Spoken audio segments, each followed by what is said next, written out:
Oh, c'est l'heure du compteur. Oui, c'est l'heure du compteur. C'est l'heure du compteur.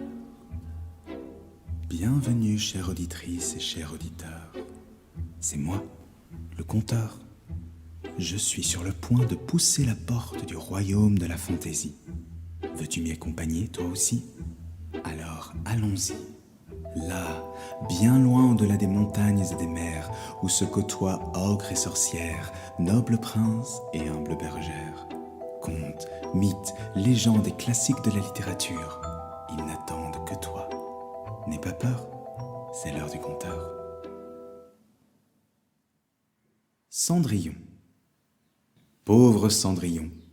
Toute la journée, ses deux belles sœurs criaient, la grondaient et lui faisaient faire tout le travail. Bien qu'elle n'eût ni beaux bijoux, ni jolis souliers, elle était bien plus belle qu'elles, ce qui les rendait encore plus jalouses. Un jour, un messager du palais invita toutes les jeunes filles, de près et de loin, à un bal célébrant l'anniversaire du prince. « Ouh, peut-être choisira-t-il une épouse lors du bal !» s'exclamèrent les deux sœurs. Cendrillon, pleine d'espoir, leur demanda si elle pouvait les accompagner. « Toi, au bal du prince? Mais il en est hors de question, Cendrillon. » Après le départ de ses belles sœurs, Cendrillon s'assit devant le feu mourant. « Oh, comme j'aimerais pouvoir aller au bal !» soupira-t-elle. Soudain, une vieille femme se tint devant elle. « Je suis ta marraine, la fée, Cendrillon, » déclara-t-elle avec un sourire bienveillant. « Et tu iras au bal !» La fée demanda à Cendrillon d'apporter une citrouille. D'un coup de baguette magique, elle la transforma en un magnifique carrosse doré. Ensuite, elle changea 6 souris en 6 chevaux blancs pour tirer le carrosse. Enfin, elle agita sa baguette une dernière fois et donna à Cendrillon une magnifique robe. « Tu es prête pour le bal, ma chère, » sourit-elle. « Mais souviens-toi, la magie ne dure que jusqu'à minuit. Avant que l'horloge ne sonne, tu dois rentrer chez toi, » avertit la fée. Quand Cendrillon arriva au bal dans son carrosse d'or, tout le monde se demanda qui pouvait bien être cette belle inconnue. Le prince en personne la conduisit à la salle de bal et ne voulut danser avec personne d'autre de toute la soirée. Mais alors qu'elle tournoyait sur la piste de danse, Cendrillon entendit soudain la grande horloge de la tour extérieure commencer à sonner. Il était minuit. « Je suis désolée, » murmura-t-elle, et elle s'enfuit, laissant derrière elle un soulier de verre. Le lendemain, les belles sœurs de Cendrillon ne parlaient que de la jeune fille qui avait volé le cœur du prince.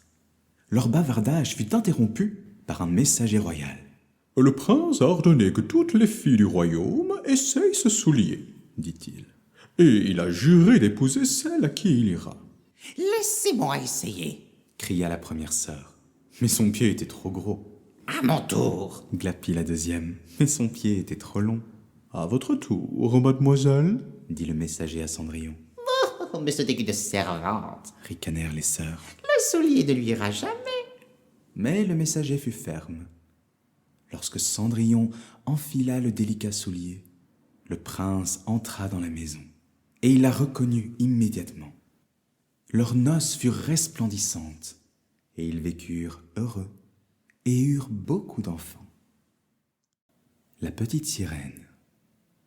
Il y a très longtemps, bien loin d'ici, le roi des sirènes régnait sur tous les océans. Il avait 6 magnifiques filles qui aimaient jouer dans l'eau claire et bleue, mais elles n'avaient pas le droit de monter à la surface pour regarder le monde où vivaient les êtres humains. « Vous êtes toutes beaucoup trop jeunes pour quitter la mer, » disait leur grand-mère. « mais je vous raconterai d'étranges histoires sur le monde des humains si vous êtes très sages. » Lorsque les princesses grandirent, elles montèrent chacune à leur tour pour découvrir le monde des humains. Enfin vint le tour de la plus jeune princesse. Au-dessus des vagues, le ciel était sombre.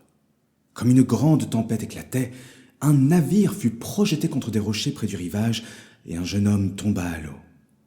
La petite sirène le ramena sain et sauf jusqu'au rivage et le laissa sur une plage de sable. La petite sirène se cacha et attendit. Bientôt, Des jeunes filles arrivèrent sur la plage et trouvèrent le jeune homme. « Où donc est la charmante jeune fille qui m'a sauvé ?» demanda-t-il. Mais personne ne le savait. La petite sirène s'éloigna tristement. Elle était tombée amoureuse du beau prince. « J'irai voir la sorcière de la mer et je lui demanderai son aide, » décida-t-elle. Dans son antre lugubre, la sorcière ricana. « Ainsi, tu veux devenir humaine? À ta guise, je prendrai ta voix comme paiement. » ricana la sorcière. Mais pour devenir véritablement humaine, tu dois être aimée de ton prince. S'il en choisit une autre, tu te changeras en écume de mer avant l'aube. Alors la petite sirène donna sa belle voix à la sorcière, qui lui concocta un breuvage. La petite sirène s'en empara et nagea jusqu'à la surface avant de boire le filtre enchanté. Alors, sa belle queue de poisson se transforma en jambe. Terrassée par la douleur, la petite sirène s'évanouit sur le sable. À son réveil, le prince était penché sur elle. « Qui es-tu, belle jeune fille ?» lui demanda-t-il. Mais sans sa voix, la petite sirène ne pouvait lui dire qui elle était. Néanmoins, le prince l'accueillit à sa cour, et les deux jeunes gens se rapprochèrent beaucoup. Le prince l'appelait « ma petite enfant trouvée ». Un matin, le prince annonça à la petite sirène « Nous appareillons pour rencontrer une belle princesse. Mon père souhaite que j'en fasse mon épouse, afin que nos deux royaumes soient unis. » Le cœur de la petite sirène faillit se briser. Quand le prince rencontra la charmante princesse, il fut ébloui par sa beauté. Le mariage aurait lieu le lendemain. La nuit tombée, la petite sirène pleura amèrement. « Tu peux te sauver !» crièrent ses sœurs depuis la mer. « Si tu tues le prince !» Mais la petite sirène l'aimait trop pour faire cela. Alors, elle se jeta dans la mer. Mais elle ne se changea pas en écume. Elle devint un esprit de l'air et fut enfin heureuse. Blanche-Neige et les 7 nains. Un jour d'hiver, une reine cousait à sa fenêtre.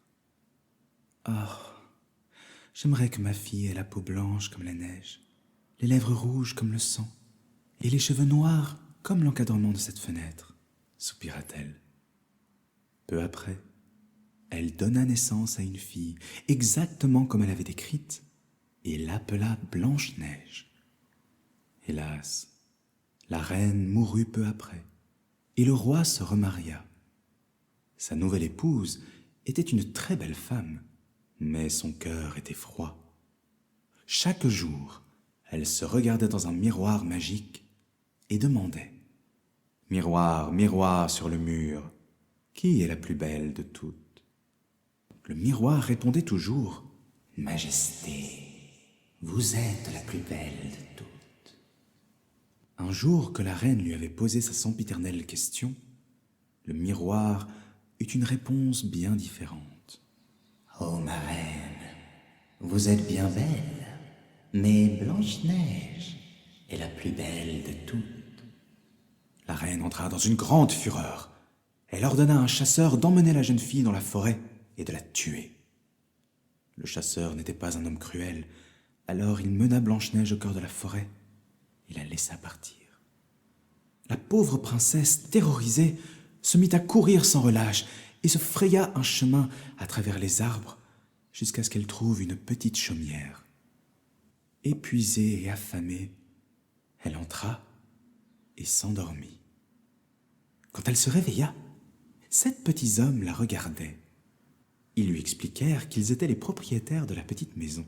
« Tu peux rester avec nous, » dirent-ils. Blanche-Neige prit soin des nains et de leur maison. Mais un jour, une vieille femme frappa à la porte. « J'ai de belles pommes à vendre, » dit-elle. Blanche-Neige ignorait qu'il s'agissait de la méchante reine déguisée. Sans méfiance, elle mordit dans la pomme. Comme sa belle-mère l'avait empoisonnée, la pauvre princesse tomba sur le sol, comme morte. Alors, la méchante reine disparut dans la forêt avec un rire cruel. Lorsque les nains rentrèrent, tout leur amour ne put ranimer Blanche-Neige. « C'est l'œuvre de la reine !» gémirent-ils. Les nains ne pouvaient se résoudre à enterrer Blanche-Neige. Alors, ils la placèrent dans un cercueil de verre, au milieu de la forêt, et montèrent la garde à ses côtés. Un jour, un prince traversa la clairière où gisait Blanche-Neige. Dès qu'il vit la belle princesse, il en tomba éperdument amoureux. « Bien qu'elle ne puisse être ma femme, dit-il aux nains, laissez-moi l'emmener dans mon palais. » Les nains acceptèrent. Mais tandis qu'ils transportaient le cercueil, un morceau de pomme coincé dans la gorge de Blanche-Neige se détacha et elle se réveilla. En voyant le prince, elle l'aima immédiatement et peu après, on célébra leur union. Lorsque la reine maléfique, qui avait été conviée aux réjouissances, s'aperçut que la mariée n'était autre que sa belle-fille, elle crut mourir d'épouvante et prit la fuite pour ne plus jamais être revue. Quant à Blanche-Neige et à son prince charmant, ils vécurent heureux, entourés de l'affection des nains, et eurent beaucoup, beaucoup d'enfants. Poussette. Il était une fois une femme qui désirait ardemment avoir une petite fille. Elle alla voir une gentille sorcière pour lui demander de l'aide. « Prends cette graine, dit la sorcière, et plante-la dans un pot. Tu verras alors ton souhait se réaliser. » De retour chez elle, la femme s'exécuta. La graine devint une belle fleur jaune, et en son centre se trouvait une toute petite fille, pas plus grande qu'un pouce. Émue aux larmes, la brave femme l'appela Poussette. La femme prit grand soin de Poussette, mais une nuit, une mère crapaud entra par la fenêtre de sa chambre et emporta la petite fille. « Tu es si belle, ma petite. Il est grand temps que tu te maries. » Coissa le crapaud à la fillette effrayée. « Et j'ai pour toi le meilleur des partis, mon fils. » Et elle la laissa sur une feuille de nénuphar au milieu d'une rivière. Poussette se mit à pleurer. « Je ne veux pas épouser un vilain crapaud !» gémit-elle entre deux sanglots. De petits poissons qui nageaient près d'elle virent ses larmes. Ils rongèrent la tige du nénuphar et la feuille s'en alla au gré du courant. Tout l'été, Poussette fut heureuse, mais lorsque l'hiver arriva, elle eut froid et faim. Un jour, elle rencontra une souris des champs qui sortait de sa maison. « Oh, viens t'abriter chez moi !» l'invita la souris. Elle lui servit du thé et des biscuits. Puis, lorsque Poussette se fut réchauffée, la souris reprit. « Tu devrais rencontrer mon voisin la taupe. Il cherche une épouse. Va lui rendre visite. » À contre-cœur, Poussette toqua à la porte de la taupe. Sa maison était sombre et froide, et quelque chose gisait sur le sol. « C'est un oiseau mort, » dit la taupe. Mais Poussette se pencha et toucha le corps de l'oiseau. Son cœur battait encore. « Laissez-moi m'occuper de lui, » supplia Poussette. La taupe haussa les épaules et accepta. « Une fois que les premiers rayons du soleil printanier brilleront sur la forêt, nous nous marierons. » Poussette s'occupa de l'oiseau jusqu'à ce qu'il soit assez fort pour voler. Au printemps, Poussette regardait tristement le ciel bleu. Il était temps d'épouser la taupe. Soudain, elle vit un oiseau dans le ciel. C'était son hirondelle. « Grimpe sur mon dos, dit-il, et viens avec moi. » Après avoir volé par-dessus les terres et les mers, l'hirondelle se posa dans une prairie fleurie. Là, Poussette rencontra une minuscule fée aux ailes blanches, le prince des fées des fleurs. Aussitôt, il lui demanda de l'épouser. Poussette accepta avec joie, et, se sentant pousser de petites ailes blanches, elle devint la reine des fleurs. Réponse. Il y a très longtemps, vivait une femme qui désirait ardemment avoir un bébé. Elle le souhaitait tellement qu'elle en tomba malade. Un jour, la pauvre femme regarda par sa fenêtre et aperçut de la laitue qui poussait dans le jardin voisin. « Mon époux, soupira-t-elle, je crains que je mourrais si je ne mange pas de cette laitue. » Or, ce jardin appartenait à une redoutable sorcière. Qu'à cela ne tienne, l'homme aimait tellement sa femme que cette nuit-là, il escalada le mur du jardin. « Ainsi, tu oses voler ce qui m'appartient ?» Siffla une voix. C'était la sorcière. Le pauvre homme se retourna d'un bond terrifié. « Je te laisserai partir, » dit la sorcière, « si tu me donnes ton premier enfant. » L'homme accepta, pensant qu'il n'en aurait jamais. Mais quelques mois plus tard, sa femme donna naissance à une petite fille. La mort dans l'âme, l'homme la confia à la sorcière. Cette dernière baptisa la petite fille Réponse et l'enferma au sommet d'une haute tour. Elle en prit grand soin, et Réponse devint une jeune fille à la beauté resplendissante. Lorsque la sorcière voulait rendre visite à Réponse, elle lançait du bas de la tour. « Réponse, Réponse, laisse tomber tes cheveux. » Alors, la jeune fille laissait pendre sa longue natte de cheveux blonds, et la sorcière se hissait jusqu'à sa fenêtre. Un beau jour, un prince traversa la forêt où se dressait la tour de Réponse. Intrigué, il entendit une voix criarde s'élever au-delà des fourrés. Caché parmi les arbres, il observa la sorcière monter et descendre de la tour par ce curieux stratagème. Lorsqu'il fut certain qu'elle fut assez loin, il se rendit au pied de la tour et appela. « Réponse, Réponse, laisse tomber tes cheveux. » Réponse obéit. Elle fut très étonnée de voir un jeune homme grimper jusqu'à sa chambre, mais ils devisèrent comme s'ils s'étaient connus depuis toujours. Le prince lui rendit visite chaque jour, et très vite, les deux jeunes gens tombèrent amoureux. Hélas, un jour que la sorcière était venue apporter des fleurs à sa protégée, Réponse révéla par mégarde que le prince ne tarderait pas à venir la voir. Folle de rage, la sorcière coupa la chevelure de la jeune fille et la bannit dans un désert lointain. Quand le prince arriva, la sorcière laissa tomber la tresse coupée du haut de la tour. Lorsqu'il se fut hissé au rebord de la fenêtre, elle lança un cri de rage et le fit tomber dans le vide.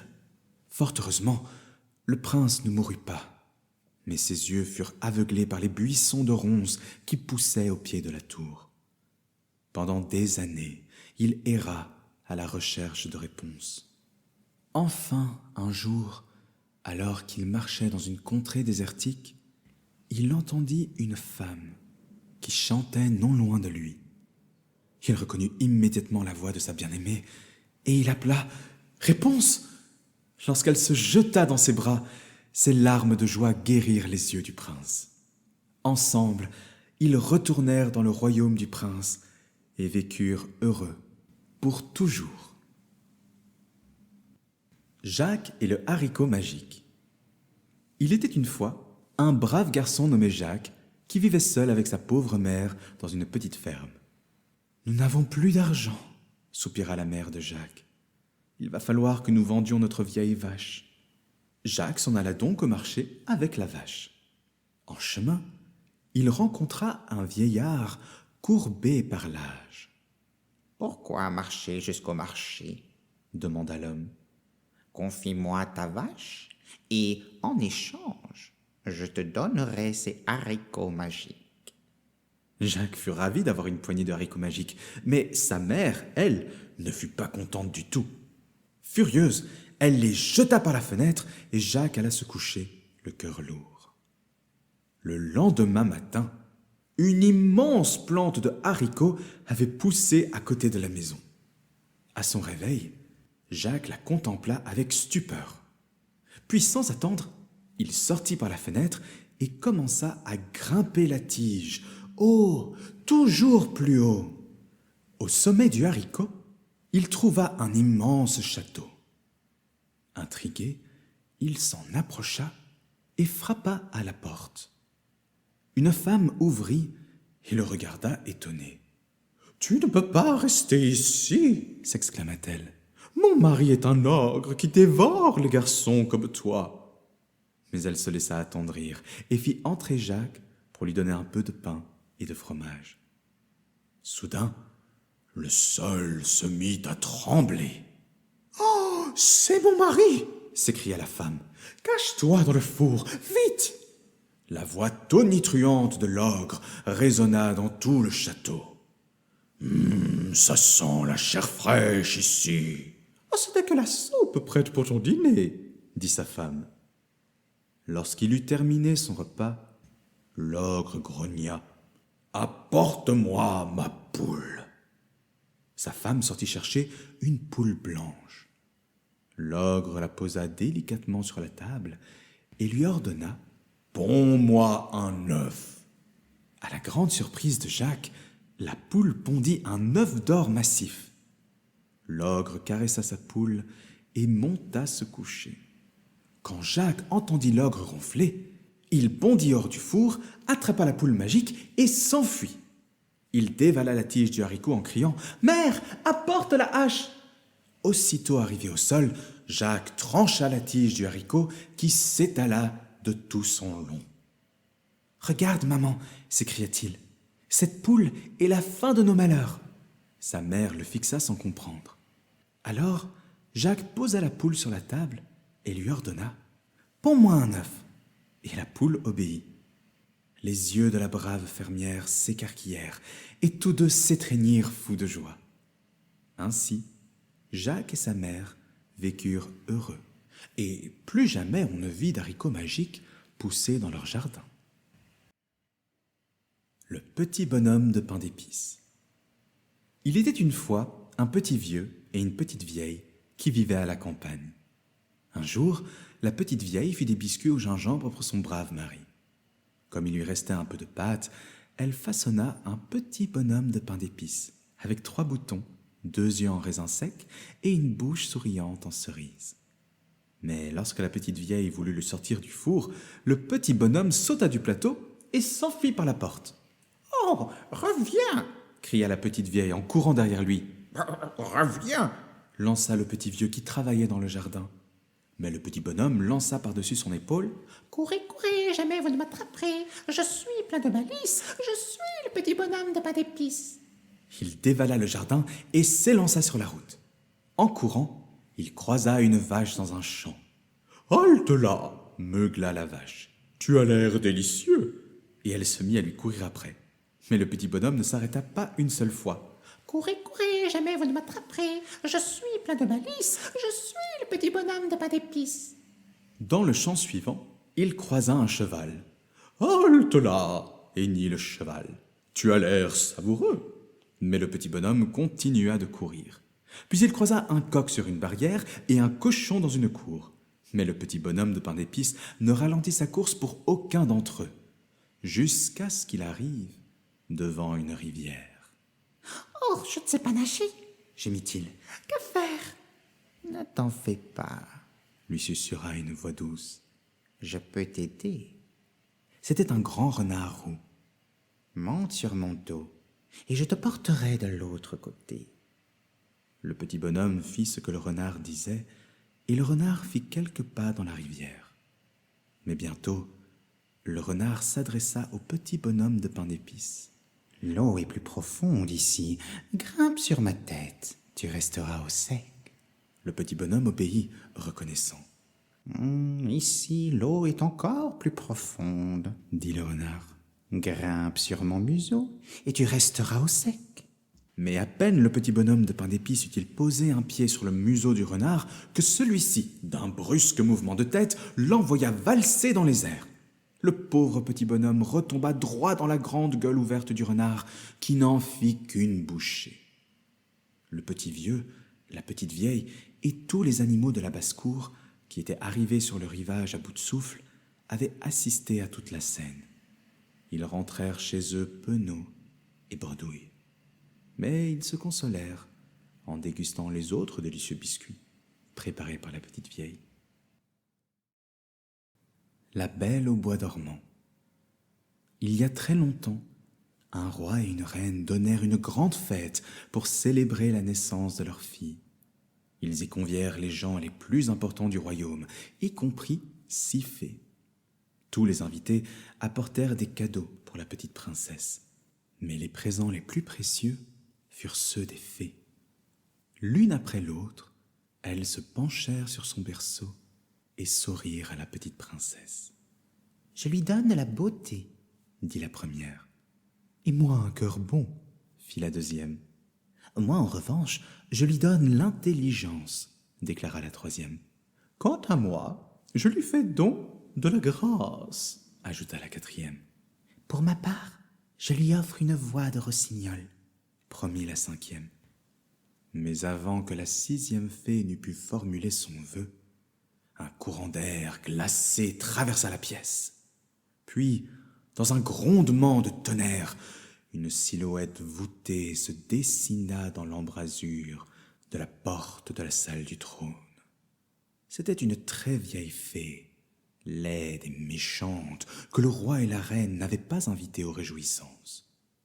La vieille fée s'avança jusqu'au berceau et déclara devant l'assemblée consternée: « Le jour où la princesse aura 18 ans, elle se piquera le doigt à un fuseau et en mourra. » Puis, avec un ricanement sinistre, elle disparut aussi rapidement qu'elle était venue. Dans le silence qui suivit, la 6e fée s'avança. « Je ne puis annuler les paroles de mon aîné, » dit-elle, « mais je peux les adoucir. La princesse se piquera le doigt, mais au lieu de mourir, elle tombera dans un sommeil profond pour 100 ans. » Sans perdre un instant, le roi et la reine firent brûler tous les fuseaux du royaume.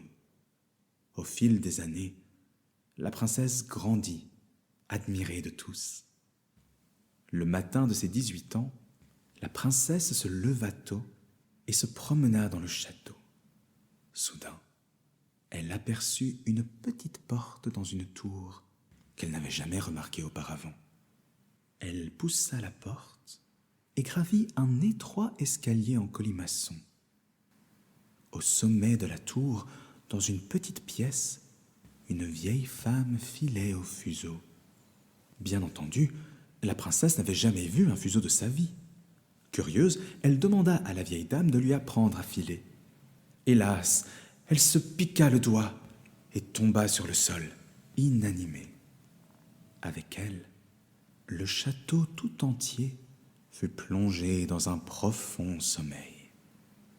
Les années passèrent et une immense haie de ronces poussa tout autour du palais. L'histoire de la belle princesse endormie devint légende. 100 ans plus tard, un beau prince arriva à l'orée du bois touffu qui entourait le château enchanté. Un vieux paysan lui conta l'histoire de la Belle au bois dormant, et aussitôt, le prince décida de la libérer de son sommeil. Lorsqu'il atteignit la tour où dormait la princesse, il se pencha sur elle et l'embrassa délicatement sur le front, subjugué par sa beauté. Le baiser du prince rompit le sortilège. La princesse s'éveilla et tout le château reprit vie. Bien vite, on prépara les noces du prince et de la princesse qui vécurent heureux jusqu'à la fin de leurs jours. Le pêcheur et sa femme. Il était une fois un pauvre pêcheur qui vivait avec sa femme dans une cabane près de la mer. Leur masure était délabrée et menaçait à tout instant de s'écrouler. Un jour, le pêcheur prit le large à bord de son petit bateau et lança sa ligne. Bientôt, il attrapa un énorme turbot. À sa grande surprise, le poisson se mit à lui parler. « Je t'en prie, gentil pêcheur, laisse-moi la vie sauve et je saurai m'en souvenir, » le supplia-t-il. Muet de stupeur, le pêcheur rejeta le poisson comme celui-ci l'avait demandé. Le soir venu, Il raconta à sa femme ce qui s'était produit. « Imbécile !» glapit-elle. « Il s'agissait sûrement d'un génie des eaux. Tu aurais dû lui demander un souhait. Retourne le voir et demande-lui une jolie maison au lieu de cette misérable cabane. » Le pêcheur obéit. Le poisson fouetta l'eau de sa queue et les vagues s'agitèrent. « Rentre chez toi, gentil pêcheur, ton souhait est exaucé. » Arrivé chez lui, il trouva sa femme devant une ravissante petite chaumière. « Maintenant, nous ne manquerons plus de rien, » déclara le pêcheur en soupirant d'aise. Mais quelques semaines plus tard, la femme du pêcheur se mit à se plaindre. « Je préférerais vivre dans un château, dit-elle. Demande-en un à ton poisson. » À contre-cœur, le pêcheur retourna au rivage et expliqua le souhait de sa femme. Le poisson fouetta l'eau de sa queue et les vagues s'agitèrent. « Rentre chez toi, gentil pêcheur, ton souhait est exaucé. » Quand le pêcheur rentra chez lui, sa femme se tenait dans un immense château, vêtue de splendides habits et donnant des ordres à une armée de serviteurs. « Notre bonheur est complet, » décréta le pêcheur. Mais quelques jours plus tard, sa femme se plaignit à nouveau. « Je veux être la reine du monde, » déclara-t-elle. Le cœur lourd, le pauvre pêcheur repartit vers la mer. Quand il expliqua le nouveau souhait de sa femme, le tonnerre gronda. Au-dessus du fracas des vagues, il entendit la voix du poisson. « Rentre chez toi, ta femme a ce qu'elle mérite. » Lorsqu'il arriva à la maison, le pêcheur retrouva sa femme dans la vieille cabane où ils avaient toujours vécu. Et pour autant que je sache, ils y vivent encore aujourd'hui. Hansel et Gretel.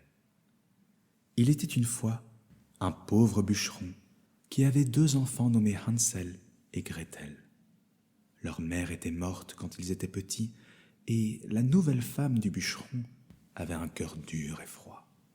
Elle n'avait de cesse de se plaindre de leur pauvreté à son mari qui en était bien malheureux. Un soir, alors que les 2 enfants affamés essayaient de dormir, ils entendirent leur père et leur belle-mère échanger à voix basse dans la pièce voisine.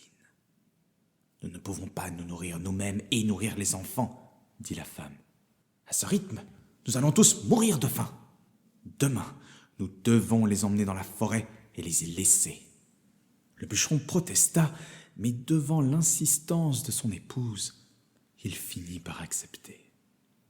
Les enfants furent très effrayés, mais Hansel consola sa sœur. « Ne t'inquiète pas, » murmura-t-il. « Je laisserai tomber des miettes de pain le long du chemin pour retrouver notre route. » Mais le lendemain matin, lorsque les enfants furent abandonnés dans la forêt, un petit oiseau mangea toutes les miettes. Affamés et apeurés, les enfants errèrent dans les fourrés. Tout à coup, ils aperçurent une maison faite de bonbons et de pain d'épices. Les 2 enfants affamés coururent vers elle et commencèrent à manger. « Mangez, mes petits enfants, mangez donc !» ricana une voix. Pauvre Hansel et Gretel, cette voix appartenait à une sorcière qui se régalait des enfants qu'elle capturait.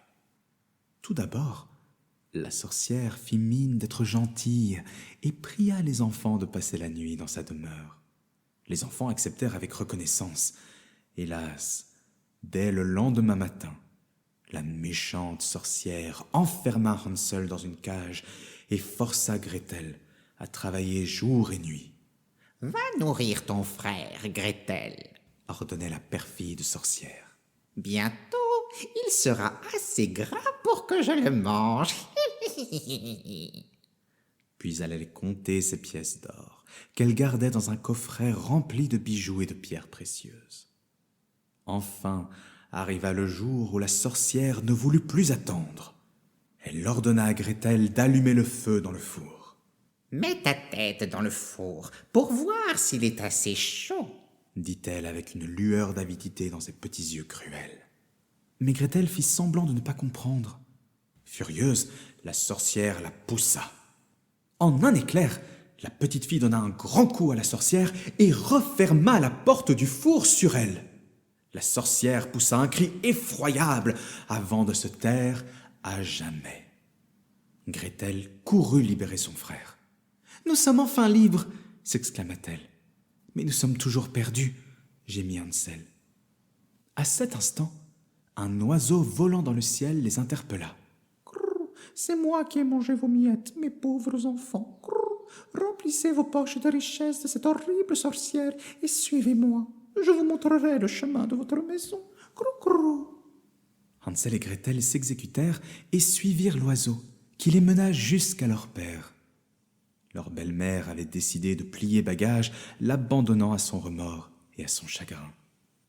En apercevant ses enfants au loin sur le sentier, il pleura de joie et se précipita vers eux. « Nous avons une autre surprise !» exultèrent les enfants en vidant leurs poches. « Avec l'or de la sorcière, nous ne connaîtrons plus jamais la faim. » Et ainsi, Hansel, Gretel et leur père vécurent heureux jusqu'à la fin de leur jour. Le navet géant. Il était une fois un homme qui possédait un potager dont il était très fier. Un jour, il y planta 2 rangées de graines de navets. Très vite, toutes les plantes poussèrent vigoureusement, mais l'une d'elles grandit encore plus que les autres. Elle grandit, jusqu'à devenir le plus gros navet que quiconque ait jamais vu. Enfin, arriva le jour où l'homme décida d'arracher son navet. Il saisit les feuilles et tira, mais il n'arriva pas à déraciner l'énorme navet. Alors il appela sa femme. « Chérie, viens m'aider, s'il te plaît. » Mais même ensemble, l'homme et sa femme ne purent pas déraciner le navet géant. À ce moment-là, un petit garçon passa. « Laissez-moi vous aider, dit-il. » Mais même le garçon, la femme et l'homme réunis n'y arrivèrent pas. La sœur du garçon vint ensuite prêter son aide. Rien n'y fit. Un chien rejoignit la chaîne, mais le navet ne bougea pas d'un pouce.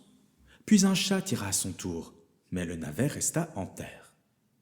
Enfin, une petite souris aida l'homme, sa femme, le garçon, la fille, le chien et le chat à tirer le navet. Ils tirèrent, et lentement, tout doucement, le navet sortit de terre. Et je crois qu'ils en mangent encore aujourd'hui. Alice au pays des merveilles. Par une chaude journée d'été, assise à l'ombre d'un arbre auprès de sa sœur qui lisait un livre, une fillette nommée Alice sentait le sommeil l'envahir. Soudain, un lapin blanc, tenant une montre de poche à la main, passa en courant devant elle. Alice se leva aussitôt pour le suivre et, en peu de temps, elle entra dans le terrier du lapin. Au bout du tunnel, elle se retrouva devant une petite porte. Mais comment entrer alors qu'elle était bien trop grande? Son regard tomba sur une bouteille portant une inscription en grosses lettres. « Bois-moi ».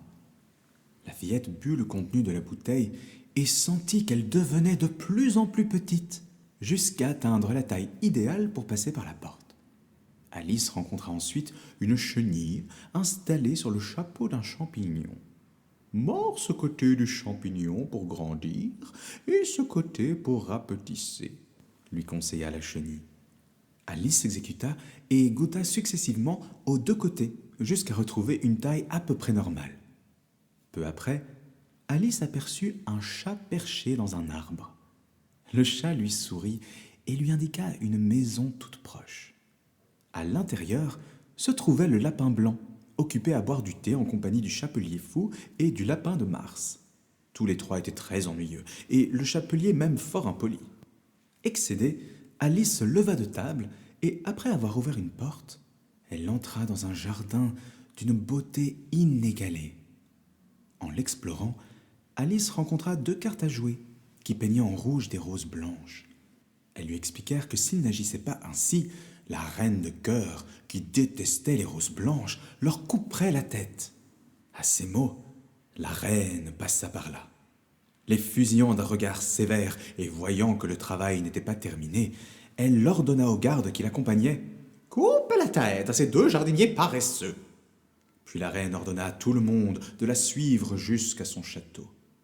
Là, le lapin blanc lut la liste de ceux qui avaient dérobé les tartes de la souveraine.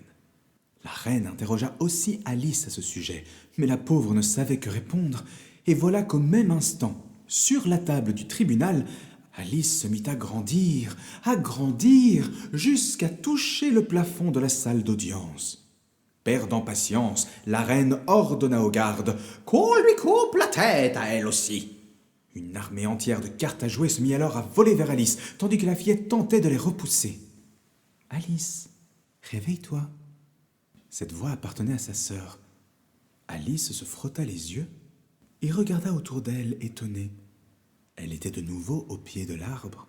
« Oh, ma sœur, si tu savais quel étrange rêve j'ai fait !» dit Alice, et elle commença à lui raconter ses aventures au pays des merveilles.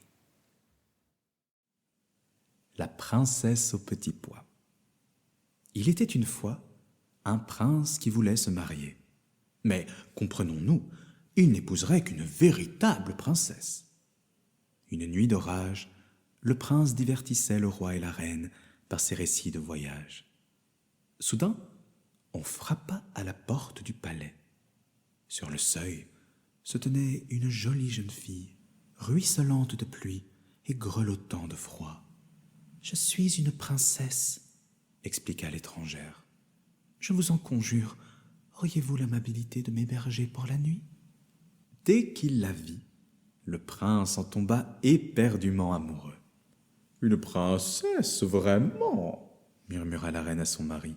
« Eh bien, c'est ce que nous verrons. » Ce disant, elle s'empara d'un petit pois et le posa sur le sommier du lit de leur invité. Puis elle ordonna qu'on empile dessus 20 matelas et 20 édredons. Lorsque la jeune fille entra dans la pièce, la reine lui souhaita une bonne nuit et se retira. Le lendemain matin, la famille royale prenait son petit déjeuner lorsque leur invité apparut. « Eh bien, ma chère, avez-vous bien dormi ?» s'enquit le roi. « Hélas non, votre majesté, » répondit la jeune fille très embarrassée. « Une bosse dans mon matelas m'a empêché de dormir toute la nuit et j'ai le corps couvert de bleu. »« Dans ce cas, » s'exclama la reine, « vous êtes une vraie princesse !» Ainsi, le prince et la princesse se marièrent et vécurent heureux pour toujours. Quant au petit pois, on le posa sur un coussin de velours dans le musée royal du royaume, où tu peux encore l'admirer aujourd'hui. Le lièvre et la tortue. Il était une fois un lièvre très fier de sa vitesse. « Personne ne court plus vite que moi !» cria-t-il. « Qui veut faire la course ?»« Non, merci. » rirent les autres animaux. « Nous savons que tu es bien plus rapide que nous tous. » Mais une petite voix se fit entendre derrière lui. « Je veux bien courir contre toi, monsieur le lièvre. » Le lièvre se retourna surpris. Devant lui se tenait une vieille tortue, toute ridée. « Ouh là là !» répondit-il. « Vous me faites trembler, madame tortue. » Mais la tortue était on ne peut plus sérieuse. Ils convinrent donc de courir jusqu'au vieux chêne, puis de revenir. « À vos marques, prêts, partez !» cria l'écureuil. En quelques secondes, le lièvre disparut. La tortue, quant à elle, partit lentement comme à son habitude. Arrivé à l'arbre, le lièvre, trop sûr de lui, s'assit pour se reposer et s'endormit. 1 heure plus tard, il fut réveillé par des acclamations.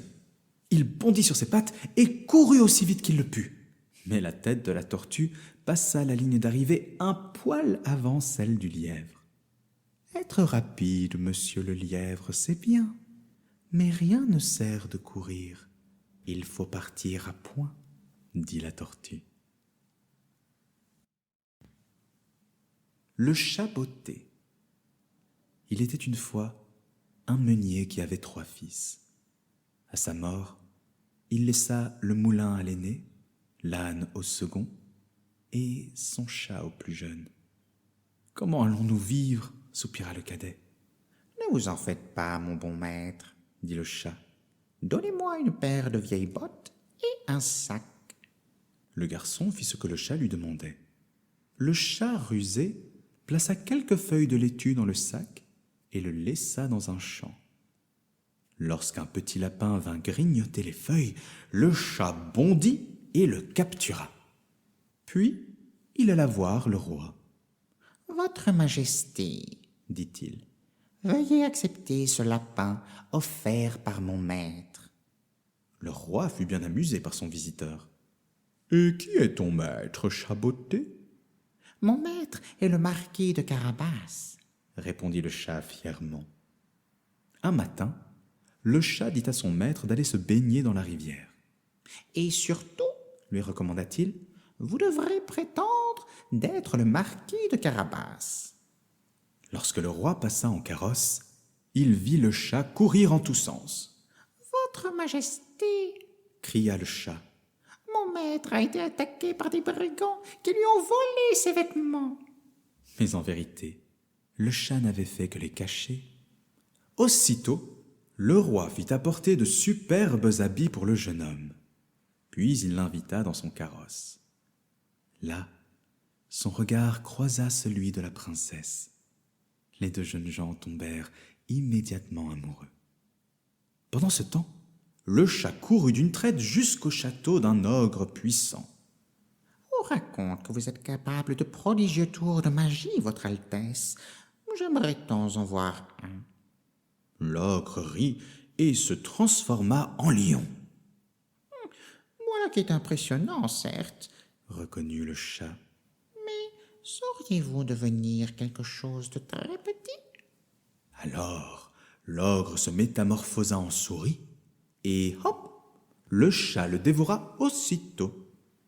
Quand le roi atteignit les portes du château, le chat l'accueillit. « Bienvenue chez mon maître, votre Majesté. » Le roi fut très impressionné, et la princesse aussi. Très vite, elle épousa le fils du meunier, et tous deux régnèrent avec bonté et justice sur le royaume. Quant au chat botté, il ne courut plus après les souris que pour s'amuser. Le rat des villes et le rat des champs. Il était une fois une petite souris très laborieuse qui vivait à la campagne, dans le tronc d'un vieux chêne. Un matin, son cousin de la ville vint lui rendre visite. « Oh, oh, oh, la campagne est si paisible, » dit le rat des villes en soupirant. Mais cette nuit-là, le rat des champs fut réveillé. Son cousin se tenait au pied du lit, tout tremblant. « Oh, cousin, dit le rat des villes. J'ai peur, il y a des bruits terribles dehors. » Le rat des champs écouta.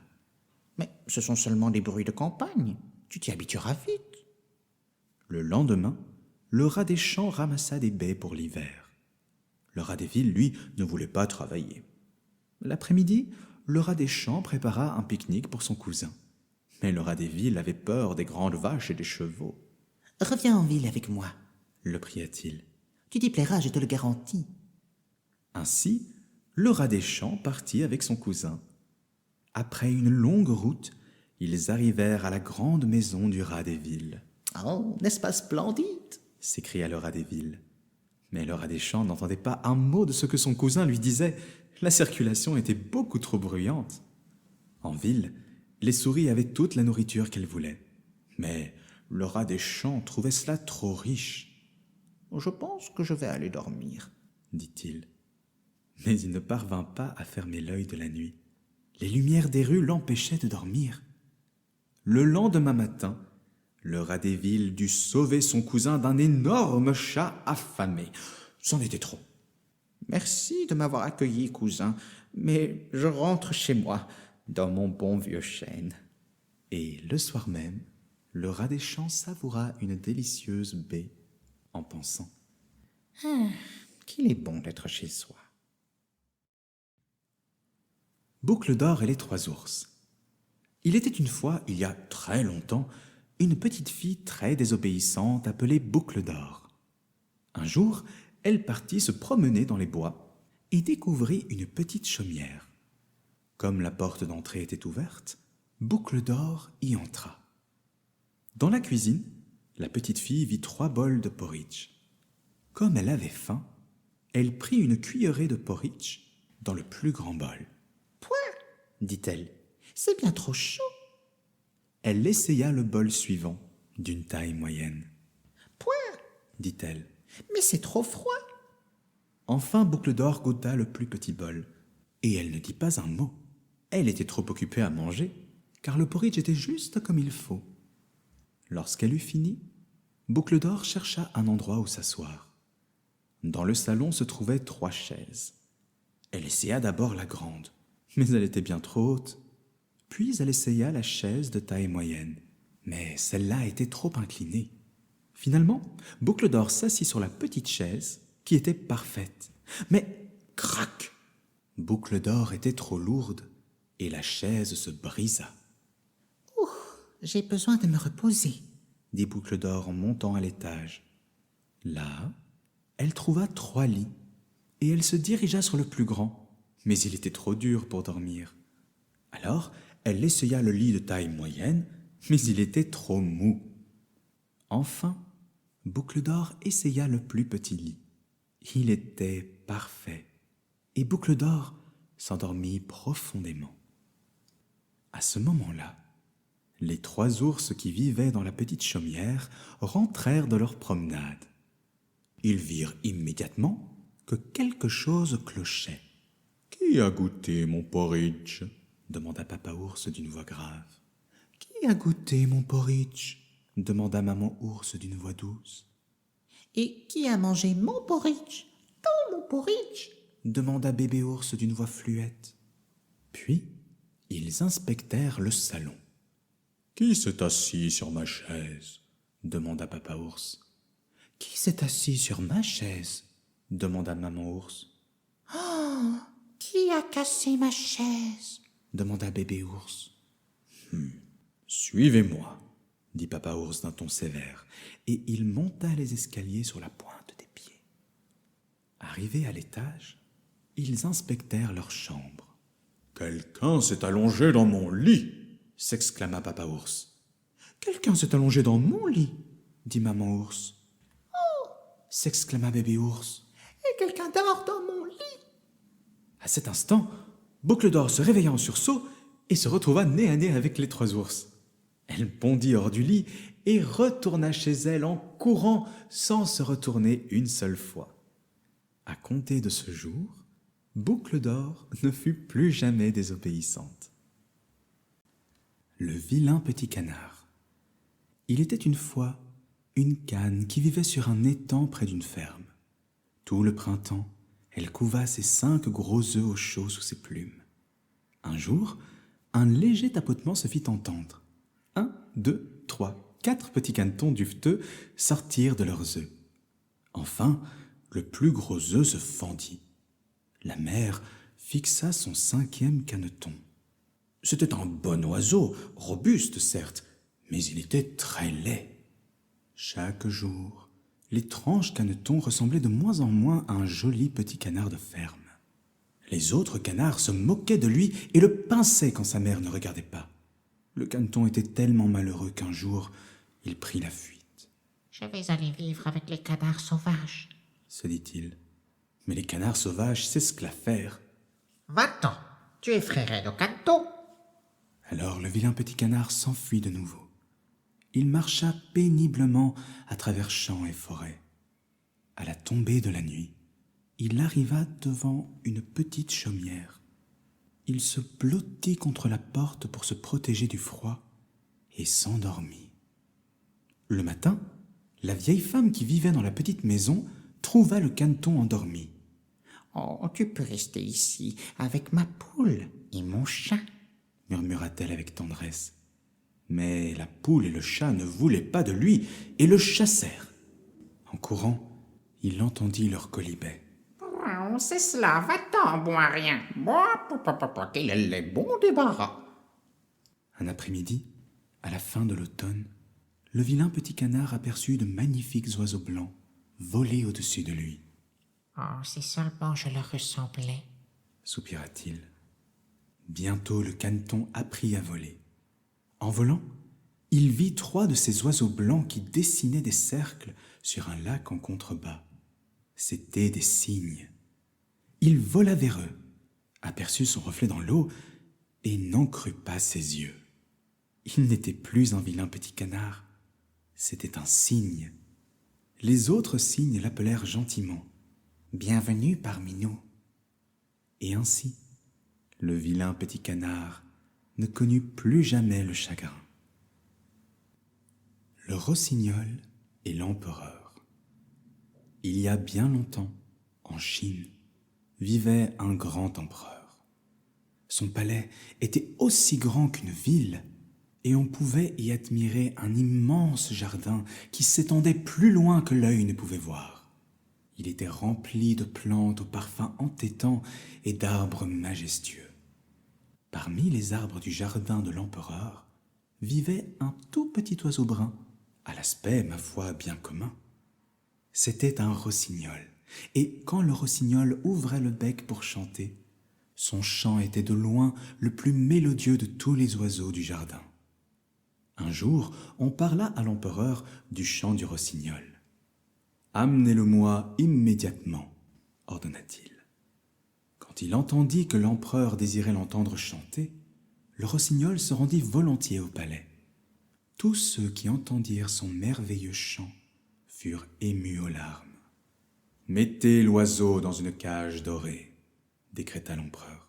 « Je dois entendre cette musique céleste chaque jour. » Mais le pauvre rossignol détestait être emprisonné dans une cage et ne chanta plus. L'empereur fut furieux. Il ordonna à ses hommes les plus sages de fabriquer un rossignol mécanique qui chanterait chaque fois qu'on le remonterait. L'oiseau mécanique était couvert d'or, et des pierres précieuses scintillaient sur son dos et sur ses ailes. Quand on tournait sa clé d'or, une magnifique chanson sortait de son bec. Le vrai rossignol, quant à lui, fut autorisé à s'envoler dans le jardin. Mais l'oiseau mécanique devint usé et ne chanta plus aussi bien. Alors, l'empereur tomba malade. Il resta dans son lit, devenant de plus en plus faible. Il sentait que la mort était proche. Seul dans sa chambre, l'empereur désirait entendre le rossignol une dernière fois. Mais il était trop faible pour tourner la clé. À cet instant, par la fenêtre, une jolie chanson flotta jusque dans la pièce. Le vrai rossignol était posé sur une branche dehors et chantait de tout son cœur. Le matin venu, l'empereur était en meilleure santé qu'il ne l'avait été depuis des mois. Mais il était un homme changé. Il régna encore pendant de nombreuses années, et son peuple, qui autrefois le craignait, l'aima désormais pour sa gentillesse et sa sagesse. Pierre et le loup.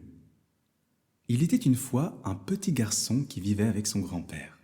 Ce dernier lui recommandait sans cesse « Pierre, tu ne dois jamais, au grand jamais, sortir du jardin et t'aventurer dans le pré, car le loup pourrait sortir de la forêt et te dévorer. » Pierre acquiesçait et suivait les recommandations de son grand-père. Mais un matin ensoleillé, il ouvrit le portail du jardin et sortit. Arrivé dans le pré, le jeune garçon regarda autour de lui. Haut dans un arbre, il y avait un petit oiseau. « As-tu vu le loup aujourd'hui » demanda Pierre. « Non, Gazouilla l'oiseau. mais tu ferais mieux de prévenir le canard qui t'a suivi. » Et en effet, un canard se dandinait dans l'étang en caquetant. « Coin, coin, Pierre, regarde-moi nager. » Pierre sourit en admirant le canard faire des galipettes dans l'eau claire. Le petit oiseau descendit de sa branche et se posa sur son épaule. « Tu ferais mieux de rentrer, Pierre. » Pépia-t-il. « Tu as entendu ton grand-père. Le loup rôde dans les parages. » Pierre balaya son avertissement d'un geste de la main. « Oh, ce loup, toujours ce loup !» Le canard lui fit écho. « Moi je dis que si je le croisais, je le chasserais à grands coups d'aile. » L'oiseau ricana. « Toi, avec ta démarche chaloupée, Les deux oiseaux se querellèrent, tournoyant et battant l'air. Pierre les observait, amusé. Mais soudain, un frisson parcourut les herbes hautes. Tout se figea. Un silence, lourd comme une pierre, tomba sur la clairière. Alors, le loup sortit de la forêt. L'oiseau, pris de panique, s'envola en criant « Pierre, le voilà !» Déjà, le loup avait atteint la rive de l'étang. Le canard tenta de fuir, mais la bête l'attrapa. Pierre serra les poings. « Non, ça suffit. Il grimpa à un arbre agile comme un chat. L'oiseau se posa près de lui. « Aide-moi, dit Pierre. Vole au-dessus de la tête du loup et distrais-le. Quant à moi, je le capturerai. » L'oiseau s'exécuta et commença à tournoyer autour du museau du loup, sans cesser de piailler. La bête menaçante claquait des crocs dans le vide, en vain. Profitant de la confusion, Pierre sortit une corde de sa poche. Il fit un nœud, visa, puis tira de toutes ses forces. La corde se resserra autour du cou du loup. « Ah ah !» cria-t-il, « je t'ai enfin attrapé !» Le loup se débattit rugissant, mais Pierre tint bon. Soudain, des chasseurs haletants firent irruption dans la clairière, le fusil à l'épaule. « Pierre, nous avons entendu le loup, nous venons t'aider !» Pierre leur sourit. « Inutile, je l'ai déjà capturé, mais venez, nous allons le montrer au village. » Et toute la troupe s'ébranla dans une procession étonnante. Pierre en tête, le loup grondant, l'oiseau virevoltant et les chasseurs qui terminaient le cortège. En les voyant arriver de la sorte, le grand-père de Pierre secoua la tête. « Oh Pierre, tu as été bien imprudent, mais tu es devenu un héros. » Pierre, les yeux brillants, déclara « Nous l'emmenons au zoo. » Quant au canard, il se débattit tant dans l'estomac du loup que ce dernier dut bien le recracher bon gré mal gré.